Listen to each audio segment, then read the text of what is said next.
Greetings to the Gambian people, greetings to Senegalese, greetings to Liberia, and greetings to Sierra Leoneans and those from Madagascar, East Africa, that's Kenya, should I say the Rwandan people, Kampala, Uganda, Comoros, Moroni, that is Seychelles, and then Morocco, Egypt, all of the nations of the continent, and to all the Africans residing in the diaspora, outside of their respective homes. I salute you. And I said, Happy New Year. Wish you a billion more return.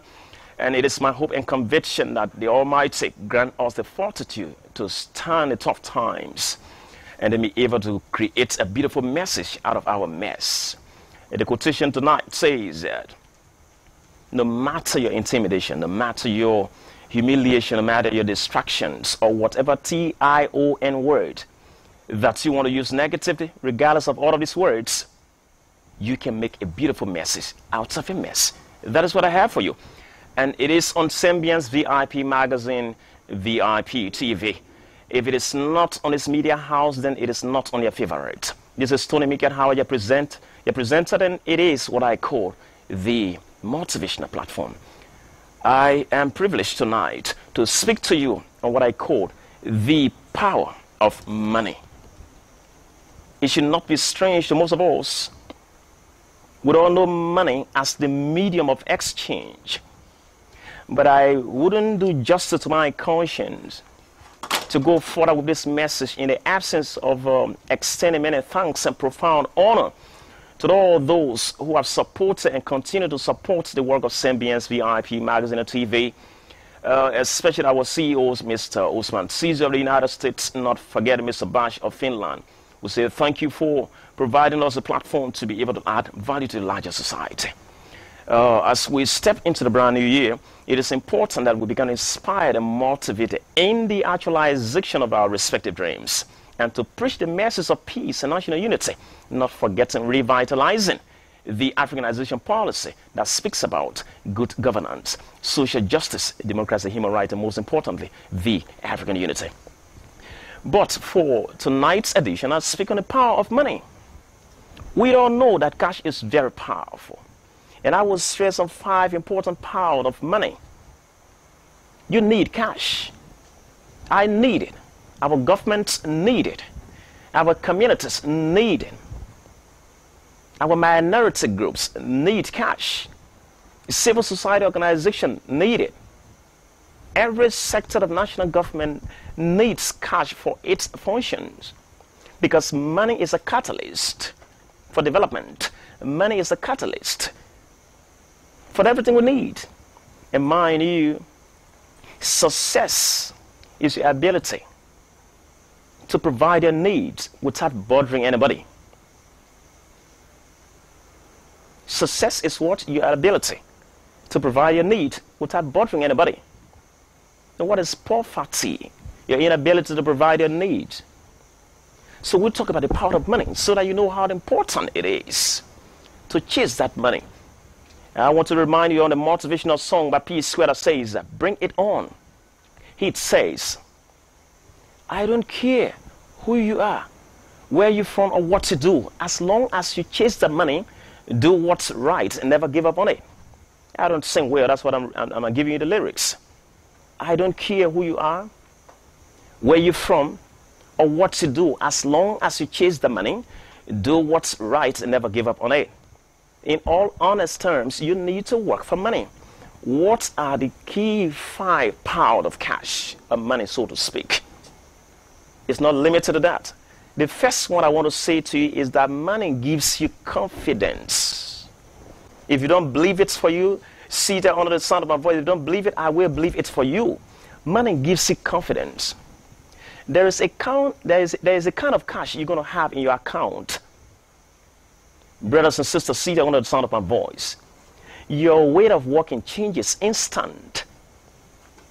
There is an alert you receive from your mobile phone that certain cash has entered into your account. Your language, your voice quality, your intonation instantly changes. It gives you confidence. You enter into the restaurant, you are not so concerned about the price on the menu. It is not your concern. What you're concerned about is, what sort of food am I going to eat tonight? You enter into recreational places, you picking up a drink that you need. You are not concerned about how much is it priced. All you're concerned about is, this is what I need to eat. At the end of the day, whatever the price is, I am able to pay for it. That's the kind of confidence that money gives you. Nothing else gives you the kind of confidence that money gives you. It's a huge catalyst for confidence. When you don't have money, your countenance changes. Your way of talking, it changes. It's no longer the same. Your participation in events is limited. Your movement is limited. Your desire for things is calculated, because what? You do not have the financial muscle to be able to take care of the responsibility. So your confidence is lacking. So money gives you confidence. So it is important as you go about your normal daily activities. Stop shifting blames on other people for your failure. Wake up from your state of dormancy and understand that you are the CEO of your life. You are the architects of your own destiny. If you don't have it, nobody's going to give it to you.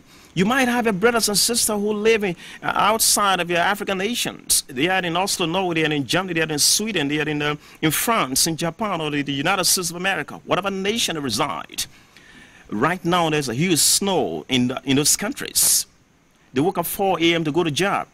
And they strive hard just to send you $15, $20. Or whatever currency, whether Norwegian kroners or Danish kroners or Swedish kroner, or however you want to call it. Whatever currency, the euro or pounds, however you call it. They strive hard to send you 15 or 20. Instead of appreciating that, you reprimand them for helping you with $20. Why did he send me this small money?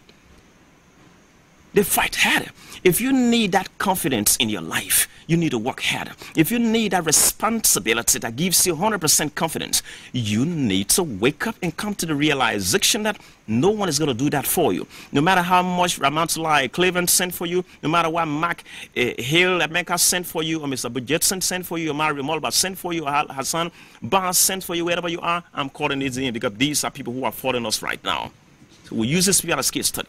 Wherever you are, no matter what they give you, it cannot be able to take care of your responsibility, except you do not need that financial confidence. If you need it, you got to strive for yourself. I am challenging you. This is 2020. If the situation doesn't change you, change the situation. Say, this is not me. I need to get better. I need to grow beyond this. I can't keep depending on my relative for my financial success. I need to take the mantle of responsibility and come to the realization that I am the chief driver of my destiny.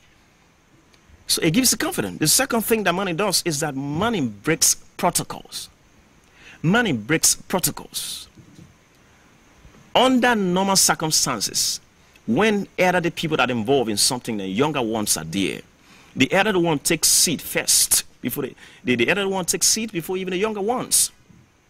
But if you go to the football field to watch a game, what happens? You see the prices are different. VIP, cover pavilion around the stadium. The prices varies. And the price is for who can afford it. It's not meant for those who are 50 years old. It's not meant for those who are 20 years old. It's not meant for those who are 25 years or 30 years old. It is simply meant for who can afford it. If you don't have it, so you see a 22-year-old boy who's seated in a VIP, and you see a 55-year-old man seated around the stadium wing because he doesn't have the financial muscle to buy the ticket to merit being seated in a VIP position. That's what money does. It breaks protocols. Money makes the last born in a family to look like the firstborn. You see families having this. I say this to you in confidence. When your families are having family meeting, and you guys are like 10 in number seated here having discussion, and it comes to contribution, financial contribution, and they start to point at John, Peter, Mary, Paul, calling names, and out of 10 they call from 1 to 5, and they haven't called your name, my brother. You might be physically alive, but your family know that you are socially dead because you do not have the financial muscle. But there will be a 22-year-old boy who is even late to attend that family meeting. And the meeting was expected to start at 5 o'clock p.m. And they have to wait on him until he comes before the meeting starts. The meeting might start 8 p.m. because they're waiting on him. Why? Because one, he has the financial responsibility over the crowd. Money breaks protocols. It changes the situation. The normal procedure it has to go through, it has to be somersaulted. There is nothing you can do about it. That is what cash does. So you need to work harder. You need to hustle. There is a financial level you reach in life. You become the best friend to your parents. You become the best friend to your dad. There's a financial muscle you acquired in life. You become the best friend to your mom. You become the best friend to your daddy. My brothers and sisters, if you have not reached that level, please hustle. Hustle harder. That is the spirit. As I am talking to you, I'm also talking to myself. Even though my parents are late, may their souls and the souls of all faithful departed rest in perfect peace. Money breaks protocols. Money spreads ideas. Somebody can have a life-saving message to pass across, but if that person lacks the means to transmitting that message, somebody's life might just be in trouble. Money spreads ideas. For instance, how do you think it's possible that we bring you this message right now on Symbian's magazine or TV? You got to be on a car to bring you here. That's petroleum. The petroleum you got to put on the car to make it move. So I was being driven here. That's a car. That's gas inside the car. Okay? And all of the gadgets that I use to make sure that the message is properly disseminated to the larger audience, it's cash that is used to purchasing this item.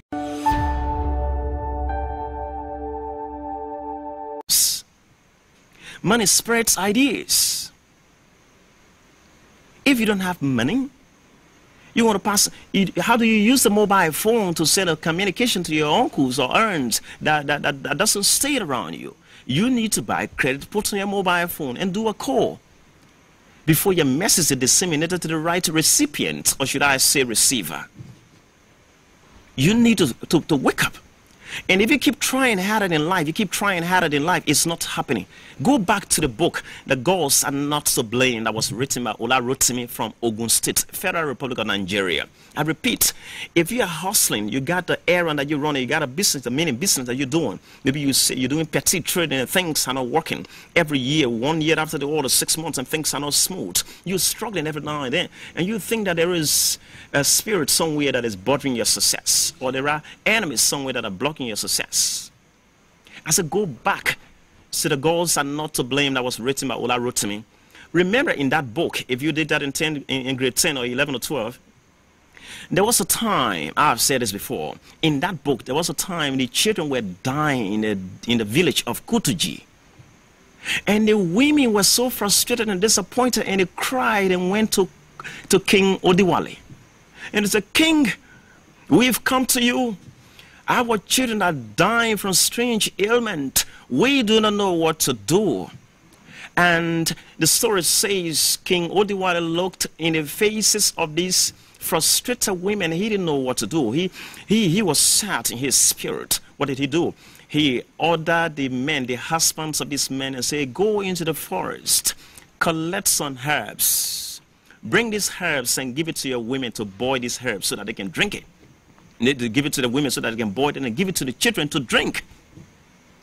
And you women go home, wait on your husbands.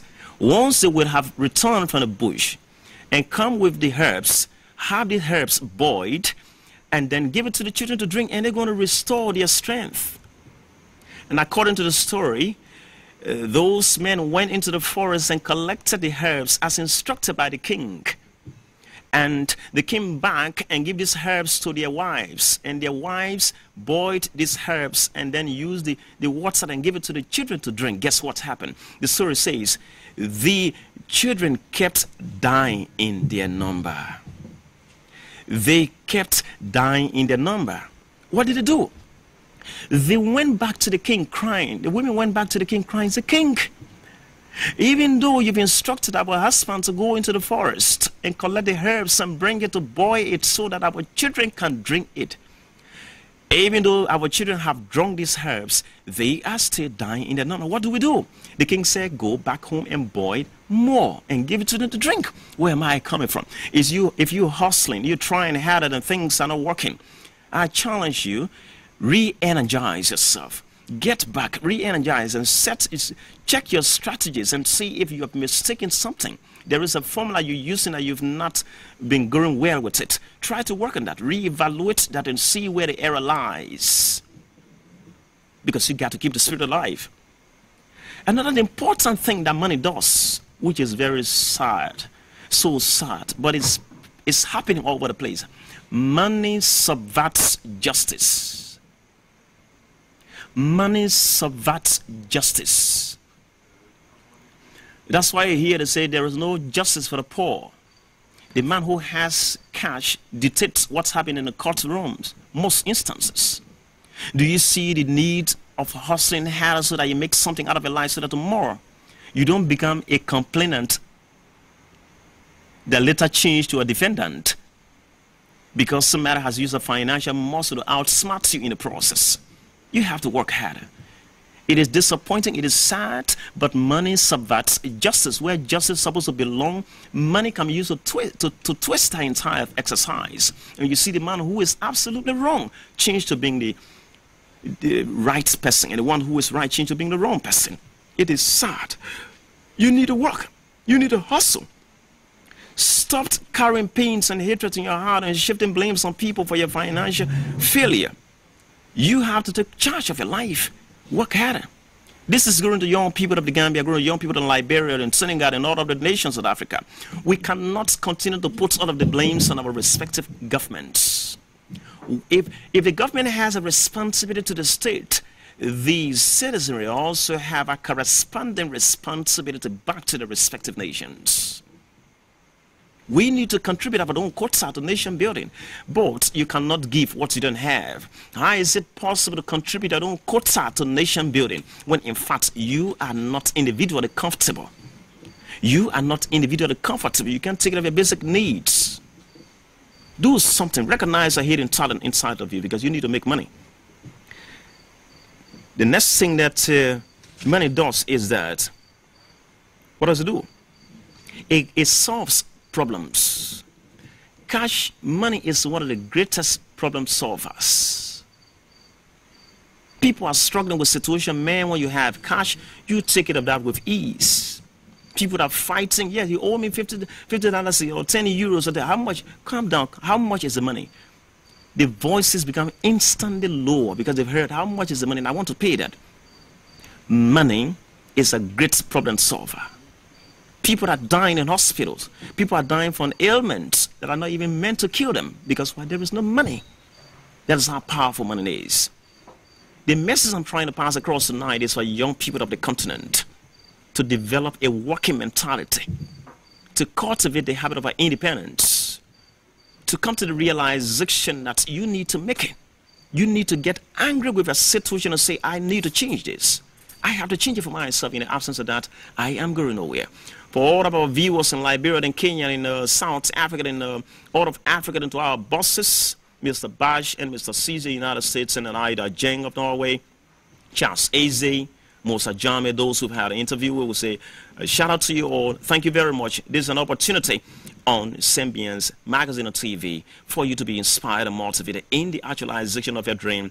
It's 2020. You need to wake up. If the situation doesn't change you, change it around. Thank you very much. If you like, follow us. Bye-bye.